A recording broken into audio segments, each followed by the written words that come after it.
팔꿈치를 들고 이용희 우물 안에서 놀았었나 보다. 아니, 작은 담장 속이기도 하다. 지나온 5년의 세월 동안 사진을 배운다고 다녔다. 퇴직 후 아이들이 마련해준 장난감 같은 하이브리드 카메라를 들고 이곳 저곳을 넘겨다 보았다. 어느 날 나도 사진작가가 될 수 있다는 강좌를 듣기 시작했다. 정말 사진작가가 되려고 했던 것은 아니다. 집 가까운 곳의 대학에서 방학 동안 열리는 강좌였고 난 때마침 퇴직이라는 문을 막 넘어선 때이기도 했다. 생소하고 낯선 환경과 단어들에 익숙해질 무렵 강사의 안내로 문화원 강좌에 다시 문화생이 되었다. 그렇게 사진을 시작한 지도 벌써 5년이 넘었다. 첫 작품을 액자에 넣어 전시에 걸었을 때의 감격이 아직 생생하다.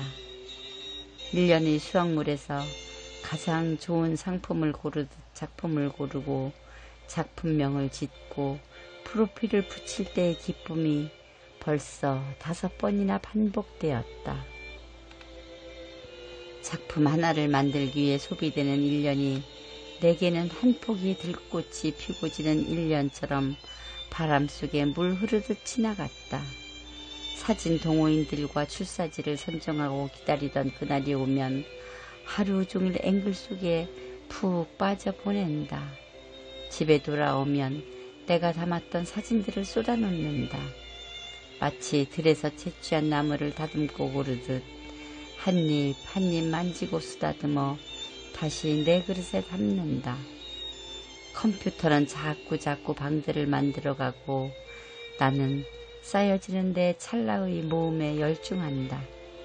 그 다음 수업 시간에 스크린에 띄울 작품을 골라 올리고 나면 숙제를 끝낸 평화가 쉼표를 찍는다. 가나다 순으로 이어지는 작품평이 시작되면 달랑달랑 뛰는 가슴을 어쩔 수가 없다. 곱게 키워 수확해온 한 다발의 나무를 장터에 내어놓고 앉은 느낌이랄까. 이것은 남들은 뭐라 해줄지 내게 귀중한 이 수확물을 다른 눈들은 어떻게 보아줄지 기대된다. 콩콩거리는 마음은 내가 이것을 만들면서 가졌던 기쁨으로 뛴다. 하지만 함께 수업을 받는 동호인들의 시선 속에서 어느 날은 상처만 남기도 한다. 간혹 어느 분이 넘치는 찬사에서 행복의 섬이 터지고 나의 존재를 스스로 축복하기도 한다. 누구보다도 예민한 감성을 스스로 자랑스러워하는 나는 작은 털끝 하나라도 그냥 스쳐 지나치지 못한다. 수필을 하면서 사진에서 얻은 내용으로 등단을 했다.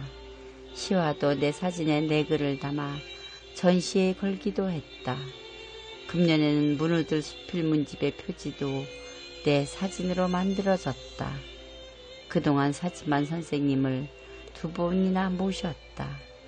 이제 제법 사진에 대한 용어들도 알아들을 수 있을 만큼 귀도 열렸다. 또한 좋은 사진을 고를 수 있는 눈도 열렸다. 방학이다.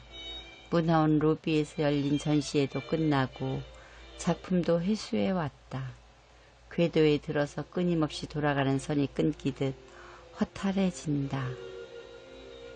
마침 특강이 생겼다. 사진 수업이다. 특강에서 내가 듣게 된 것은 사진을 찍는 기술이 아니라 담겨진 사진을 보정하는 분야의 기술이다. 강사는 사진을 찍는 것으로 끝나는 것이 아니고 최선의 모습으로 남에게 보여질 수 있는 과정이 남아있다고 가르친다. 작품 평가를 듣기 위해 띄워놓은 작품 중에서 유난히도 맑고 태색이 잘 된 듯한 사진을 보고는 했다. 찍은 것으로 끝나지 않는 후보정 작업을 걸친 결과물이다. 나는 그런 기술도 없지만 관심도 없다. 맨 얼굴로 늘상 살아가는 여인은 화장이 만들어내는 아름다움을 경험할 수 없다. 그 때문에 후보정이 주는 변화가 어떤 것인지 느껴볼 수도 없다.